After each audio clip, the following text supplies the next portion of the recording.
Company sponsorship interview కోసం prepare అవుతున్నావా? అయితే ఈ వీడియో ఎండ్ దాకా చూడండి.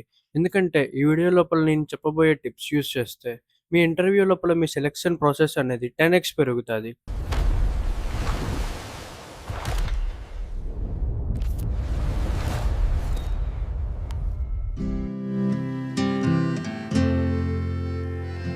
Hello guys, this is Sai Karthikeyan, A BSc nautical science final year cadet. ఈరోజు మనం ఈ టాపిక్ లోపల అసలు స్పాన్సర్‌షిప్ ఇంటర్వ్యూకి కావాల్సిన టిప్స్ అండ్ ట్రిక్స్, అదే టిప్స్ అండ్ ట్రిక్స్ అంటే అసలు మీరు ఎలా పెర్ఫార్మ్ చేయాలి, అసలు ఏ ఏ క్వెషన్స్ అడుగుతారు, దానికి మీరు ఎలా సమాధానం చెప్పాలనే దాని కోసం మాట్లాడుకుందాం. అన్నిటికన్నా ముందుగా మీరు తెలుసుకోవాల్సింది ఏంటంటే ప్రతి కంపెనీకి ఒక క్వెషన్ పేపర్ ప్యాటర్న్ అనేది ఉంటుంది. అంటే ఇప్పుడు ఒక కంపెనీస్ ఒక టైప్ ఆఫ్ క్వెషన్స్ అనేవి ప్రతి ఇయర్ వాళ్ళు కంటిన్యూస్గా అడుగుతూనే ఉంటారు. ఈ ఇయర్ ఒక టైప్ ఆఫ్ క్వెషన్స్ అడిగితే సేమ్ క్వెషన్స్ మళ్ళీ అవే రిపీట్ చేస్తూ ఉంటారు. ఈ ప్రీవియస్ ఇయర్ క్వెషన్స్ కావాలనుకుంటే ఇప్పుడే మన కింద డిస్క్రిప్షన్‌లో ఉన్న గూగుల్ ఫామ్‌ని వెళ్లి ఇప్పుడే ఫిల్ చేయండి. అసలు స్పాన్సర్‌షిప్ అంటే ఏటి? ఈ డౌట్ చాలా మందికుంటది. స్పాన్సర్‌షిప్ అంటే సింపుల్‌గా ఇప్పుడు కంపెనీ వాళ్ళు ఇంటర్వ్యూ తీసుకొని, నిన్ను సెలెక్ట్ చేసుకొని, వాళ్ళ కాలేజ్ అంటే వాళ్ళకి సంబంధించిన ఇన్‌స్టిట్యూట్ లోపల నీకు వాళ్ళు 1 ఇయర్ అయితే 1 ఇయరు, 3 ఇయర్ కోర్సెస్ అనేవి కంప్లీట్ చేసి, తర్వాత వాళ్ళ షిప్ మీదకి నిన్ను ఎక్కిస్తుంటారు. యాస్ ఎ ఎంప్లాయీగా నువ్వు సెలెక్ట్ అయినట్టు స్పాన్సర్‌షిప్‌కి తెచ్చుకోవడం అంటే సింపుల్‌గా చెప్పాలంటే జాబ్ వచ్చినట్టు. సెకండ్‌లీ మెయిన్ పాయింట్ ఏంటంటే మైండ్ సెట్. ఇప్పుడు మీరు చాలామంది చూసుంటారు. కంపెనీకి ప్రిపేర్ అవ్వాలంటే పెద్ద పెద్దగా ఫిజిక్స్ ఫుల్ వచ్చుండాలేమో, లేకపోతే కెమిస్ట్రీ కావాలేమో అని. కాదు. మీ మైండ్ సెట్ అనేది ఫస్ట్ ఆఫ్ ఆల్ కరెక్ట్‌గా ఉండాలి. ఇది మెర్చెంట్ నేవీ అనేది ఒక టైప్ ఆఫ్ ఫీల్డ్. ఇందులోపల మనకి సింపుల్‌గా చెప్పాలంటే బయట జనాలు అనేవాళ్ళు వర్క్ చేయలేరు. ఇప్పుడు బయట మనం ఇంజినీరింగ్ చేసిన వాళ్ళ పరిస్థితి ఏంటంటే తెల్లారుజామున 8 గంటలకి వెళ్తారు. మళ్ళీ సాయంత్రం 6, 7:30 గంటలకి ఇంటికొచ్చేస్తుంటారు. సో వీళ్ళ కైండ్ ఆఫ్ మైండ్ సెట్ అనేది ఒకలా ఉంటది. అదే ఇప్పుడు ఒక మెర్చెంట్ నేవీ స్టూడెంట్‌కి సంబంధించిన మైండ్ సెట్ ఎలా ఉంటదంటే, ఆడు 6-8 నెలల వరకు ఇల్లు వదిలేసి ఎక్కడికైనా వెళ్లి ఉండేటట్టుగా, అక్కడ ఎటువంటి పని చెప్పినా సరే ఎంత మెంటల్ ప్రెషర్ గాని, ఫిజికల్లీ ప్రెషర్ గాని అంతటిని చూసుకొని వాడు సరైన యాక్షన్స్ తీసుకునేటట్టు ఉండాలి. సో ఇంటర్వ్యూ లోపల ఫస్ట్ ఆఫ్ ఆల్ నీకు ఎంత చదువొచ్చిందనేది కాదు. నీ మెంటల్లీ అనేది నువ్వెంత ఫిజికల్‌గా గాని, మెంటల్లీ గాని ప్రెజెంట్ అయ్యి ఉంటావు సిట్యుయేషన్ లోపల. అసలు ఎటువంటి సిట్యుయేషన్ వస్తే నువ్వు ఎలాంటి కైండ్ ఆఫ్ యాక్షన్స్ తీసుకుంటావు. సో మైండ్ సెట్ అనేది చాలా ఇంపార్టెంట్. మైండ్ సెట్ తర్వాత చూసుకోవడానికి ఉండేది ఫస్ట్ ఇంప్రెషన్. మనలో చాలామంది ఉంటూ ఉంటారు. First impression is the best impression అని. ఎందుకంటే ఇప్పుడు మీరు ఎప్పుడైతే ఇంటర్వ్యూ రూమ్‌లోకి ఎంటర్ అవుతారో, ఎంటర్ అయ్యేటప్పుడే మీరు మిమ్మల్ని ముందుగానే చూసుకోండి. అసలు మీ డ్రెస్సింగ్ సెన్స్ ఎలా ఉందనేది. ఇప్పుడు నాకు అడిగితే మాత్రం నేనైతే డ్రెస్ కోడ్‌ని ప్రిఫర్ చేస్తాను. అదే డ్రెస్ కోడ్‌ని మీరు పక్కాగా ఫాలో అయ్యాలండి. ఫస్ట్ ఆఫ్ ఆల్ పైన ఒక white shirt, full hands shirt ఏసుకొని ఉండండి. దాంతో పాటు ఒక బ్లాక్ టై, బ్లాక్ ట్రౌజర్, ఇంకా black formal shoes. Formal shoes అనేవి పక్కాగా పాలిష్ చేసుకోండి. బెల్ట్ అనేది ఒకటేసుకోండి. బెల్ట్ మరీ పెద్దగా కాదు. ఒక slim and fit belt prefer చేస్తే చాలా మంచిది. ఇంకా ఈ డ్రెస్ కోడ్‌తో పాటు మెయిన్‌లీ అబ్బాయిలు ఎవరైతే వెళ్తున్నారో వాళ్ళు పక్కాగా ఫుల్‌గా క్లీన్ షేవ్ చేసుకొని వెళ్ళండి. ఎందుకంటే కంపెనీ వాళ్ళు పక్కాగా మిమ్మల్ని జడ్జ్ చేస్తారు మీ క్లీన్ షేవ్ మీద. ఇంకా హెయిర్ కట్ కూడా ప్రాపర్‌గా తీసుకోండి.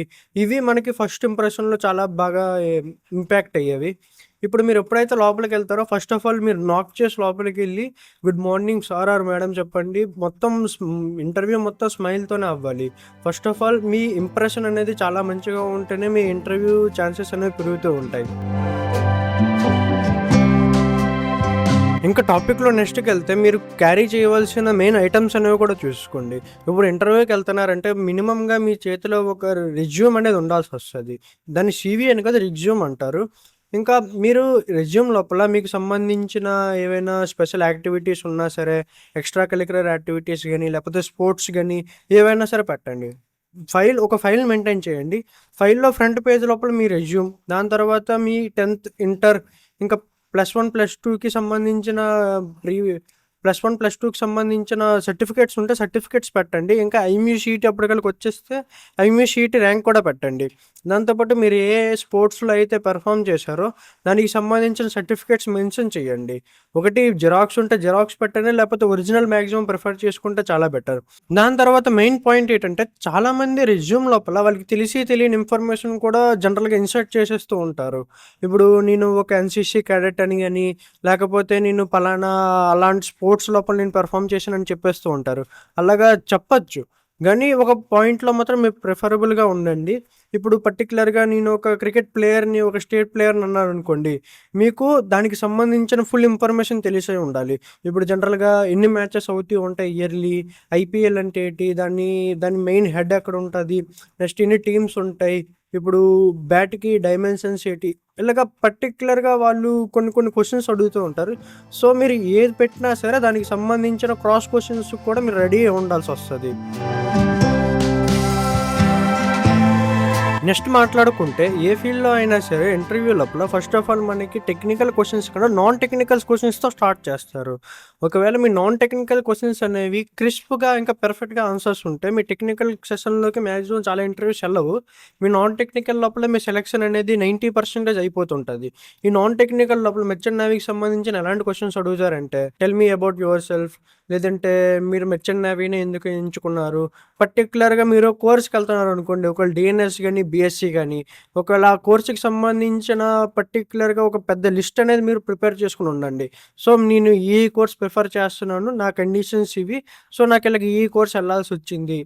ఒక క్వెషన్‌కి మీరు ఆన్సర్ అనేది ఎలా ఇవ్వాలంటే, ఒక ఏఐ జనరేటెడ్ ఆన్సర్‌లా కాకుండా ప్రాపర్‌గా హార్ట్‌ఫుల్‌గా ఏదైతే వస్తదో అదే ఆన్సర్ మీరు ఇవ్వాల్సొస్తది.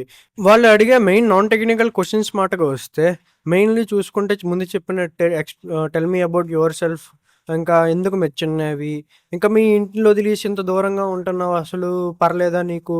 ఇంకా పర్టిక్యులర్‌గా ఈ కంపెనీనే ఎందుకు చూజ్ చేసుకున్నావు? ఇంకో కంపెనీ వస్తే నువ్వు ఈ కంపెనీస్ వదిలేసి వెళ్ళిపోతావా లేదా?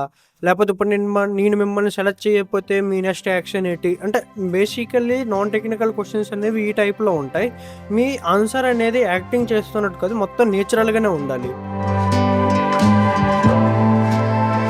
నెక్స్ట్ మెయిన్‌లీ మీరు చూసుకోవాల్సింది నాలెడ్జ్ అబౌట్ షిప్పింగ్. అంటే ఇప్పుడు మీరు షిప్పింగ్ ఫీల్డ్‌లోకి వెళ్తున్నారు కాబట్టి దానికి సంబంధించిన బేసిక్ నాలెడ్జ్ అనేది మీ దగ్గర ఉంటూ ఉండాలి. దానికి సంబంధించిన క్వెషన్స్ ఎలా ఉంటాయంటే బేసిక్‌గా టైప్స్ ఆఫ్ షిప్స్ ఏటి? షిప్ మీద ఉన్న డిఫరెంట్ పార్ట్స్ ఎక్స్‌ప్లెయిన్ చేయండి. లేకపోతే షిప్‌లో మనకి ఏ ర్యాంక్స్ ఉంటాయి? ఇంకా వాళ్ళ డ్యూటీస్ ఎటువంటివి? వాళ్ళ వాళ్ళకి సంబంధించిన కొద్దిగా డీటెయిల్ ఇన్ఫర్మేషన్ అనేది తెలుసుకొని వెళ్తే చాలా బెటర్. ఇది మనకి షిప్పింగ్‌కి సంబంధించిన ఇన్ఫర్మేషన్.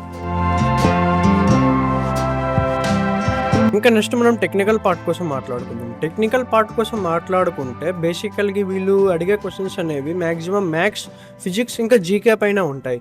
ఈ క్వెషన్స్ కూడా మనకంత డీప్‌గా వెళ్లరు. బేసిక్ క్వెషన్స్ అనేవి ఫస్ట్ అడుగుతారు. మీరు బేసిక్ క్వెషన్‌లో వాటిని వాళ్ళని సాటిస్ఫై చేయగలిగితే మీకు ఇంకా డీప్ క్వెషన్స్ అనేవి అడిగే ఛాన్సెస్ అనేవి చాలా తక్కువగా ఉంటాయి. సో, బేసిక్‌గా మీ కాన్సెప్ట్స్ అనేవి క్లియర్‌గా ఉంచుకోండి. మ్యాథ్స్, ఫిజిక్స్ ఇంకా జీకే కోసం. ఇంకా బేసిక్ ఇంగ్లీష్ కూడా చెక్ చేస్తూ ఉంటారు. ఇప్పుడు ఒక్క ఇంగ్లీషే అంటే ఇంగ్లీష్ కూడా కాదు. కొన్ని కొన్ని షిప్పింగ్ కంపెనీస్ లోపల మెయిన్‌లీ వాళ్ళకి ఇండియన్ క్రూ ఉంటారు. అదే హిందీని కూడా మీ సైడ్ నుంచి మీరు ఇంప్రూవ్ చేసుకుంటే చాలా బెస్ట్. ఇంకా మెయిన్‌లీ చూసుకుంటే మనకి బాడీ లాంగ్వేజ్ అండ్ కాన్ఫిడెన్స్ చాలా మ్యాటర్ చేస్తది ఇంటర్వ్యూ లోపల. ఇప్పుడు మీరు ఇంటర్వ్యూలో కూర్చున్నప్పుడు మీరు అడ్డదిడ్డంగా కూర్చొని, లేకపోతే కాళ్ళు 2 దగ్గర పెట్టుకొని కూర్చున్నా సరే, ఆళ్ళకి కాన్ఫిడెన్స్ అనేది చూసి అర్థం చేసుకుంటారు. నీ కాన్ఫిడెన్స్ లెవెల్ చాలా తక్కువగుందని. ఒకవేళ నించొని ఇంటర్వ్యూ ఇస్తే మాత్రం స్ట్రెయిట్‌గా నించొని 2 చేతులు వెనక్కి పెట్టుకొని కాకుండా సైడ్ పెట్టుకొని నీట్‌గా సమాధానాలు చెప్తూ ఉండాలి.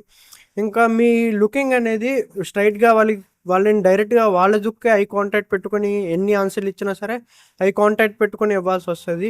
కళ్ళు కిందకి దించి, లేపోతే తల కిందకి దించి తక్కువ వాయిస్‌తో మాక్సిమం ప్రిఫర్ చేయకండి. మీ ఆన్సర్స్ అనేవి స్ట్రెయిట్ ఫార్వర్డ్‌గా పిన్ టు ద పాయింట్ ఉండేటట్టు చూసుకోండి. Biggest mistakes. ఈ మిస్టేక్స్ అయితే చాలామంది చేస్తూ ఉంటారు. వాళ్ళ ఇంటర్వ్యూ ఛాన్సెస్ అనేవి ఈ మిస్టేక్స్ చేయడం వల్లే వాళ్ళకు మాక్సిమం లో అయిపోతూ ఉంటాయి. ఈ మిస్టేక్స్ ఏంటంటే ఒకటి ఫేక్ ఆన్సర్స్. ఒకటి తెలిస్తే తెలుసు అని చెప్పండి. లేకపోతే తెలీదని చెప్పండి. అంతేగాని తెలిసి తెలియని ఆన్సర్ ఇస్తే మాత్రం వాళ్ళు చాలా సీరియస్ అవుతూ ఉంటారు. Next over confidence. Over confidence ఉండడం కరెక్ట్ కాదు. సో, కాన్ఫిడెన్స్‌గా ఇవ్వండి. ఓవర్ కాన్ఫిడెన్స్ కాదు. ఒకవేళ వాళ్ళు తప్పు అంటే ఆహ్, ఒకవేళ మీరు ఏదైనా ఆన్సర్ చెప్పిన తర్వాత వాళ్ళు తప్పు అంటే ఓవర్ కాన్ఫిడెన్స్‌గా లేదు సార్ నేను చెప్పిందే కరెక్ట్ అని మాత్రం ఎప్పుడు ఆర్గ్యూ చేయకండి. ఆళ్ళు చెప్తే సార్ మేబీ నేను తప్పై ఉండొచ్చు. నేను మళ్ళీ రీచెక్ చేసుకుంటానని చెప్పండి. ఇంకా ఇంగ్లీష్‌లో స్ట్రగల్ అవ్వడం. చాలామందికి ఇంగ్లీష్ మాట్లాడడంలో చాలా ఇబ్బంది ఫేస్ చేస్తూ ఉంటారు. సో, వాళ్ళ ముందు ఇంగ్లీష్ జ జి బేసికల్లీ యాస్ ఎ లాంగ్వేజ్‌గా చూపిచ్చండి. అంతేగాని వాళ్ళు మీ ఇంగ్లీష్ అనేది పెర్ఫెక్షన్‌గా ఉండాలని వాళ్ళు ఎక్స్‌పెక్ట్ చేయరు. మీరు కూడా యాస్ ఎ పర్ఫెక్ట్ పర్సన్‌లాగా ఎళ్ళాల్సిన అవసరం లేదు. బేసిక్ ఇంగ్లీష్‌తో వాళ్ళకి ఆ ఇంటర్వ్యూ అయ్యే 10 మినిట్స్ గాని, 20 మినిట్స్ గాని సాటిస్ఫై చేస్తే సరిపోతది. సో, ఎట్ ది ఎండ్ ఇది గైస్ మీరు ఇంటర్వ్యూకెళ్ళే ముందు తెలుసుకోవాల్సిన ఇన్ఫర్మేషన్. ఒకవేళ మీకు మెర్చెంట్ నేవీకి సంబంధించిన మరింత వీడియోస్ కావాలనుకుంటే ఇప్పుడే మన ఛానల్‌ని లైక్ చేసి సబ్స్క్రైబ్ చేసుకోండి. ఇంకా మీకు ఏవైనా డౌట్స్ ఉంటే సరే, ఆ డౌట్స్ అన్నీ మన కామెంట్ సెక్షన్‌లో అడగండి. నేను పక్కాగా మీ ప్రతి డౌట్‌కి ఆన్సర్ ఇస్తాను.